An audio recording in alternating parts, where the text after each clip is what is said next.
రాత్రి అన్నం ఆడుకుంటాకి తాడేపల్లి కూడా అంతా తిరిగాను, ఎవరు అన్నం పెట్టలేదు. ఆకలి అయిపోతుంది ఎలాగని తాలూకు ఆఫీస్ ఉంది కదా తాడేపల్లి గుడులో, దాని ఎదురుకుండా కురిపి వాటలు ఉంది. ఆ కురిపి వాటల కాడికి వెళ్ళి, అయ్యా కొంచెం అన్నం ఉంటే పెడతారా అన్న. ఆయన అన్నాడు 5 రూపాయలు పెడతానన్నారు.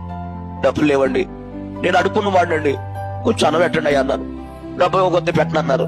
ఏం చేయాలో తెలియక వారు తినే ఎంగులాకులు ఎక్కడైతే పడేస్తున్నారో అక్కడికి వెళ్ళి కూర్చుని వారు పడేసిన ఎంగులాకులన్నీ మెతుకులు ఎరుగు తిన్నాను. కానీ కడుపు నిండలేదండి.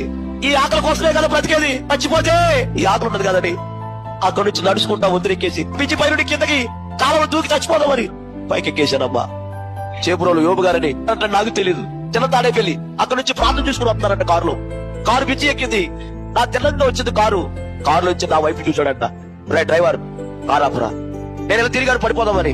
ఆయన వెనకాల వచ్చి నన్ను పట్టుకుని తిప్పి కారులో ఎక్కించుకుని ఈ రాత్రి అన్నం అడుకున్నారు, ఎవరు పెట్టలేదండి. ఆకలి తట్టుకోలేక చచ్చిపోయి పైకి ఎక్కానండి. నాకెవరు లేరండి అన్న.